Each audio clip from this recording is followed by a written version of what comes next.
नमस्कार। मैं R K Saxena, excellence mastermind coaching Rewa Madhya Pradesh के एजुकेशनल यूट्यूब चैनल में आप सभी लोगों का बहुत बहुत स्वागत और अभिनंदन करता हूं। आज मैं एक महत्वपूर्ण टॉपिक लाका, इसमें आज मैं आपको भारतीय दंड संहिता इंडियन पीनल कोड 1860 का एक महत्वपूर्ण सेक्शन बताने जा रहा हूँ, जिससे आपके सिविल जज हो या एडीपीओ हो या किसी अन्य स्टेट का कोई भी लॉ एग्जाम हो, उसमें निसंदेह रूप से क्वेश्चन बनता है। चलिए हम शुरू करते हैं। हमारा उद्देश्य केवल इतना होगा कि इससे जो जो क्वेश्चन आपके बनते हैं, जो जो इसमें मूल कॉन्सेप्ट हैं, वो आपके जो हैं वो क्लियर हो जाएं। तो चलिए हम चलते हैं आईपीसी की धारा 34 समान आशय। तो एक क्वेश्चन तो आपका ये बनता है कि समान आशय को से संबंधित कौन सी धारा है, कौन सी धारा जो है समान आशय को परिभाषित करती है। तो हमारी आईपीसी की धारा 34 समान आशय को जो है वो परिभाषित करती है। और यहाँ पे मैं कुछ बता दूँ कि ये क्वेश्चन इस तरह भी आता है कि जो 34 है समान आशय है, ये अपने आप में कोई अपराध का सृजन नहीं करती, माने ये कोई अपने आप में अपराध नहीं बनाती है। अब हम इसको पढ़ के देखते हैं तो इसमें दिक्कत क्या है।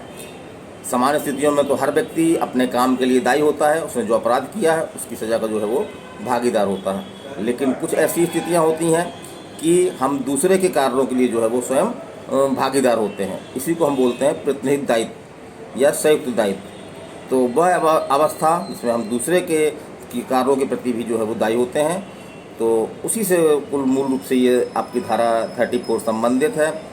तो देखते हैं हम इसमें क्या है। तो इसमें एक तो लिखा है क्या है कि जबकि कोई आपराधिक कार्य, तो इसका तथ्य का पहला क्या है कि कोई एक आपराधिक कार्य होना चाहिए। दूसरा क्या है, कई व्यक्तियों द्वारा। तो यहाँ पे क्वेश्चन बनता है आपका कि कई व्यक्ति, तो यहाँ पे कोई व्यक्तियों की संख्या नहीं लिखी हुई है, तो हम मान सकते हैं इसमें कि कम से कम इसमें जो है समान आशय के लिए 2 व्यक्ति आवश्यक हैं। और जहाँ तक अधिक व्यक्तियों की संख्या का सवाल है, एग्जाम में ऐसा क्वेश्चन पूछा गया है कि समान आशय के लिए अधिकतम व्यक्तियों की संख्या कितनी हो सकती है। तो अधिकतम व्यक्तियों की संख्या जो है असीमित, वो कुछ भी हो सकती है। तो कई व्यक्तियों द्वारा अपने सबके समान आशय को, तो निसंदेह रूप से उनके बीच में जो है वो एक समान आशय होना चाहिए कि वो एक समान काम कर रहे हैं, है ना। तो समान आशय के लिए न्यायालय ने जैसा कि डिसाइड किया है, बहुत से महत्वपूर्ण केस हैं जिसमें न्यायालय ने यह कहा कि समान आशय के लिए यह आवश्यक है कि जो भी व्यक्ति आपराधिक कार्य में जो है वो सम्मिलित हैं, तो उनके बीच में जो है वो एक प्रकार से पहले से कोई सहमति हो या मस्तिष्कों का जो है पूर्व मिलन हो, तो ये होना आवश्यक है। और चलते हैं, और समान आशय को अग्रसर करने में जो है वो कोई कार्य किया गया हो, तो ये आवश्यक नहीं है कि हर व्यक्ति ने कोई कार्य किया हो। यदि कुछ व्यक्ति खड़े भी हैं वहाँ घटनास्थल पर और कुछ व्यक्ति कार्य कर रहे हैं, तो इसको भी जो है समान आशय अक्सर करने में कोई कार्य माना गया है। तो यदि ऐसी स्थिति में है तो हर व्यक्ति, लिखा है हर व्यक्ति उस कार्य के लिए उसी प्रकार दायित्व के अधीन होगा मानो वह कार्य अकेले जो है वो उसी व्यक्ति ने किया है। तो सिंपल है। इसके तथ्य क्या है तो हम तथ्य देखते हैं। तो एग्जाम में ऐसा क्वेश्चन आपका एक आया है कि समान आशय के आवश्यक कौन सा नहीं है। तो इस आंसर को देने के लिए हमें ये ज़रूरी है कि हम जो है इसके आवश्यक तत्व या अवयव, जो इसके एलिमेंट हैं, उनको हम जो है भली भांति समझ लेंगे कौन कौन से तथ्य हैं। तो पहला तथ्य देखा हमने बताया था कि संयुक्त दायित्व का है। चलिए पहला तथ्य देखते हैं हम कि एक आपराधिक कार्य हो, तो कोई ऐसा कार्य हो जो कि वो अपराध हो। अगर कोई आपराधिक कार्य नहीं है तो वहाँ समान आशय के रूप में धारा 34 जो है वहाँ पे लागू नहीं होगी। फिर दूसरा तथ्य है कि ऐसा आपराधिक कार्य, जो आपराधिक कार्य है उसको जो है वो कई व्यक्तियों ने मिल कर के किया हो, कई व्यक्तियों ने जो है वो मिलकर किया हो। तो यहाँ पे व्यक्तियों की संख्या इम्पोर्टेंट है। एक व्यक्ति में समान आशय की बात नहीं आती है, तो कम से कम जो है समान आशय के लिए 2 व्यक्ति आवश्यक हैं। और अधिकतम संख्या कुछ भी हो सकती है, सब मैंने पहले बताया। तीसरा है आपका कि सबके समान आशय को अग्रसर करने में, तो समान आशय होना जरूरी है। समान आशय मीन्स होता मस्तिष्कों का मिलन या पूर्व में सहमति। लेकिन न्यायालय ने यह भी कहा है कि घटना स्थल पर भी जो है समान आशय बन सकता है। जरूरी नहीं कि बहुत पहले समान आशय बनाया गया हो, विचार विमर्श हुआ हो, ये भी बहुत ज़रूरी नहीं है। अगर घटना स्तर पर भी ऐसी तरह की सहमति अभियुक्तों के बीच में, जो आरोपी हैं उनके बीच में बन जाती है, तो इसको जो है वो समान आशय माना गया है। फिर अगला है आपका कि अभियुक्तों ने किसी न किसी सम्मिलित होना। अपराध के सभी कथित अभियुक्तों का किसी न किसी प्रकार से सम्मिलित होना आवश्यक है। तो यहाँ पे कुछ डाउट बनता है कि क्या अभियुक्त का घटना स्थल पर उपस्थित होना आवश्यक है। तो इस संबंध में न्यायालय जो निर्णीत विधि है उसमें भली भांति स्पष्ट कर दिया गया है कि जहाँ तक शारीरिक हिंसा वाले मामले हैं, जहाँ तक शारीरिक हिंसा संबंधी अपराध हैं, तो उसमें घटना स्थल पर जो है उपस्थिति आवश्यक है, लेकिन हूबहू घटना स्थल पर आवश्यक नहीं है। मान लीजिए एग्जाम्पल के लिए कोई लूट के मामले में एक व्यक्ति जो है समान आशय से जो है वो कुछ सड़क पे उस पार खड़ा हुआ है, ताकि कोई भी व्यक्ति अगर आता है तो वो अपने साथियों को जो है वो इसकी सूचना दे सके। तो इस तरह से यदि ऐसी कंडीशन है तो सभी व्यक्ति के संबंध में ये माना जाए कि उन्होंने पूरा जो आपराधिक कार्य है, पूरा अपराध किया है और उसके दंड जो उनको मिलना चाहिए वो मिला है। अब एक क्वेश्चन हम यहाँ पे और देखते हैं, धारा 34 में कई एग्जामों में आया हुआ है कि धारा 34 में एक शब्द है आपका कि आपका ये है कि सबके समान आशय को अग्रसर करने में, अपने सबके समान आशय को अग्रसर करने में। तो ये हमारी मूल आईपीसी में नहीं था, इसको बाद में संशोधन द्वारा जोड़ा गया है। तो ये ध्यान रखना है, सन पूछा गया है कब जोड़ा गया है। तो ये शब्दावली अपने सबके समान आशय को अग्रसर करने में, ये आपका जो है वो 1870 में जो है इसको संशोधन द्वारा इसमें ऐड किया गया है। चलिए हम आगे चलते हैं, आगे देखते हैं कौन सी इंपॉर्टेंट चीज़ें हैं। इससे संबंधित प्रमुख मामले हम देख लेते हैं, क्योंकि एग्जाम में ज़्यादातर पूछा गया है कि कौन सा मामला जो है किससे संबंधित है, या इस तरह क्वेश्चन आया कि कौन सा मामला जो है वो समान आशय से संबंधित है, या घुमा करके भी यही क्वेश्चन आया है कि कौन सा मामला समान आशय से संबंधित नहीं है। तो हमें मुख्य केस देखने हैं, केसों की संख्या काफ़ी संख्या में है। तो ऐसे केस जो मुख्य हैं, जिसमें कोई नई बात कही गई है, तो उनके बारे में तो आप नोट कर लीजिए।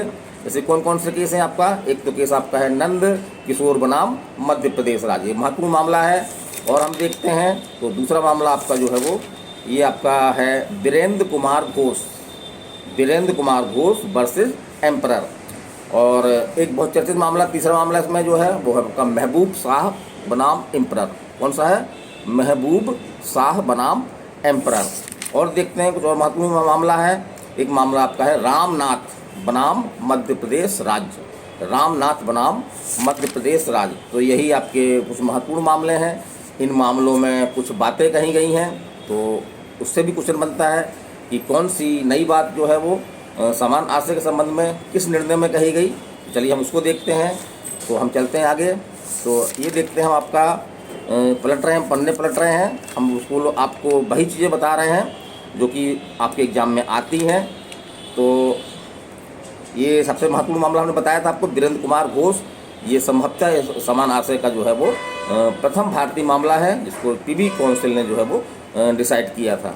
चलिए हम आगे चलते हैं। तो आगे देखते हैं। तो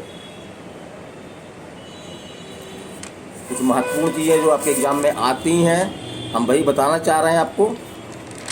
तो एक तो हम ये देखते हैं कि कभी कभी हम धोखा खा जाते हैं। एक होता है आपका समान आशय और दूसरा होता है आपका सामान्य आशय। तो समरूप, जिसको हम समरूप बोल सकते हैं, समान हो सकता है। तो समान आशय आवश्यक नहीं है, बल्कि धारा 34 के लिए जो है वो सामान्य आशय आवश्यक है।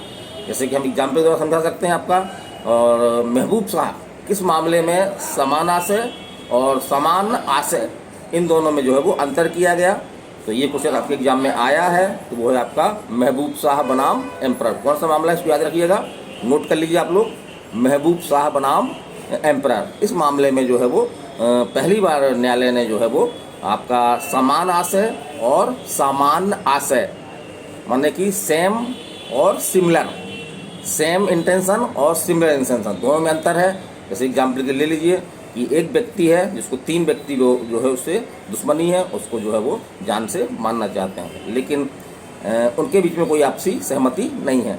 तो इस प्रकार से हम देखते हैं कि तीनों के बीच जो उनका आशय है वो एक जैसा आशय है, समरूप आशय है, लेकिन समान आशय नहीं है। समान आशय है कि वो जो है वो दूसरे एक व्यक्ति को जो है वो जान से मारना चाहते हैं। इत्तेफाक बस अगर वो तीनों व्यक्ति एक स्थान पर आ जाते हैं और तीनों उसको मानने का प्रयास करते हैं। तो ऐसे मामलों में चूँकि समान आशय नहीं था, केवल उनके आशय जो है वो, उनके उद्देश्य जो है वो एक ही जैसे थे, उनका इंटेंशन जो है वो एक ही जैसा था, तो यहाँ पे धारा 34 जो है इसको आकर्षित नहीं करेगी। चलिए हम और चलते हैं। जैसे हम बता दिया कि समान आशय के लिए न्यायालय ने कहा कि मस्तिष्क का पूर्व मिलन या पूर्व सहमति वगैरह ऐसा हो सकती है, लेकिन हमने बताया था कि घटना स्थल पर भी समान आशय जो है वो बन सकता है। चलिए हम आगे चलते हैं और कोई देखते हैं। हाँ, ये आपका क्वेश्चन है आपका एक, जो हम अभी बोल रहे थे आपसे कि क्या समान आशय घटना स्थल पर बन सकता है। तो इस बात को जो है वो हमारे एक बहुत ही महत्वपूर्ण मामले, सुप्रीम कोर्ट का मामला है आपका ऋषिदेव वर्सेज उत्तर प्रदेश राज्य। कौन सा मामला है? ऋषिदेव वर्सेज उत्तर प्रदेश राज्य। तो इस मामले में कहा गया कि जरूरी नहीं कि समान आशय जो है पहले से बनाया गया हो, पहले से कोई योजना बनाई गई हो। अगर घटना स्थल पर जो तथ्य के आधार पर अगर पाया जाता है कि घटना स्थल पर सभी लोगों की जो है इस बात पर एक प्रकार से लिखित ना होकर के, पूर्व नियोजित ना होकर के, लेकिन घटना स्तर पर ही जो है एक ऐसी सहमति बन जाती है कि चलो ये अपराध जो है वो करना है या इस व्यक्ति की जो है वो हत्या हमको करना है, तो निसंदेह रूप से अगर आपके एग्जाम में क्वेश्चन ये आता है कि क्या समान आशय घटना स्तर पर भी बन सकता है, तो निसंदेह रूप से बन सकता है। ऐसा किस मामले में कहा गया? तो ऐसा आप मामला हमने बता दिया अभी आपको। मामला कौन सा? आपका ऋषिदेव वर्सेज उत्तर प्रदेश राज्य। चलिए ठीक है, आगे हम चलते हैं। आगे कोई हम रिपोर्ट जी है, हाँ एक ये है, एक आपकी रिपोर्ट जी ये है कि शारीरिक उपस्थिति।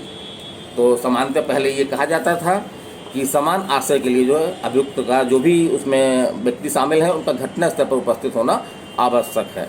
लेकिन बाद के मामलों में ख़ास तौर से जैसे कि आपका कोई शारीरिक हिंसा वाला मामला है तो उस पर घटना स्थल पर अभियुक्तों का उपस्थित होना आवश्यक है। लेकिन अगर कोई अन्य प्रकार के मामले हैं, जैसे कोई आर्थिक मामला है, छल है, या आपका जो है वो और भी अपराध में बहुत सारे आर्थिक अपराध हैं, तो उन मामलों में जो है वो अभियुक्त का घटना स्थल पर होना आवश्यक नहीं है। तो उसको आप देख लीजिए, इस तरह से शारीरिक हिंसा के मामले में आवश्यक है, अन्य मामलों में आवश्यक नहीं है। चलिए हम आगे चलते हैं। और अब एक इसमें क्वेश्चन आपका यहाँ से भी आया है कि सिद्धि का दायित्व, माने समान आशय था, अभियुक्तों के बीच में समान आशय था, ये सिद्ध करने का भार जो है वो किस पक्ष पर होता है। तो जैसे हम जानते हैं कि आपराधिक मामलों में जो है वो दो पक्ष होते हैं, एक आपका बचाव पक्ष होता है, एक आपका अभियोजन पक्ष होता है। तो अभियोजन पक्ष जो है वो ये साबित करता है कि अभियुक्तों के बीच में जो उन्होंने आपराधिक काम किया है उसके लिए जो उनके बीच में एक सहमति थी, अर्थात समान आशय था। तो सिद्धि का भार किस पर है? अभियोजन पक्ष पर है।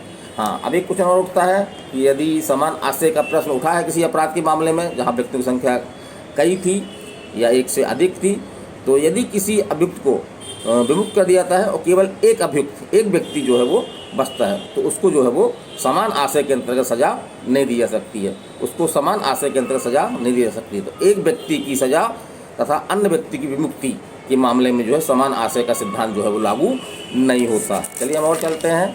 अब एक आपका ज़्यादातर मेंस में क्वेश्चन आता है आपका कि समान आशय से आप क्या समझते हैं और समान आशय और समान उद्देश्य में क्या अंतर है। तो ये हम देखते हैं। चलिए हम इसको आगे चलते हैं। तो समान आशय और समान उद्देश्य में जो मुख्य अंतर है तो वो हम आपको बताना चाहेंगे। ये आपके मेंस के दृष्टिकोण से भी लिख सकते हैं और ख़ास तौर से प्री में भी इससे जो है क्वेश्चन बन जाते हैं। तो पहला तो है आपका आधार। तो जो समान आशय धारा 34 में है, जबकि आपका जो है वो समान उद्देश्य आपका धारा 149 में 149 सेक्शन 149। तो हम देखते हैं कि आधार के आधार पर अंतर है। आधार तो धारा 34 का मुख्य आधार क्या है? वो है आपका समान आशय, जबकि धारा 149 जो समान उद्देश्य के बारे में बताती है उसका आधार क्या है? समान उद्देश्य। तो एक का आधार आपका समान आशय है और दूसरे का उद्देश्य जो है वो समान उद्देश्य है आपका। फिर देखते हैं हम विस्तार। तो धारा 34 असीमित है, माने कोई भी अपराध हो चाहे यदि उसमें एक से अधिक व्यक्ति हैं तो समान आशय का सिद्धांत जो है उसमें लागू होता है। लेकिन जहाँ तक हम 149 समान उद्देश्य को देखते हैं तो समान उद्देश्य केवल धारा 141 में 141 में सेक्शन 141 में जो 5 आधार दिए गए हैं, जो 5 उद्देश्य बताए गए हैं, तो उन्हीं के मामले में केवल ये लागू होती है। अब हम यहाँ पे बात कर रहे हैं सक्रिय सहयोग की।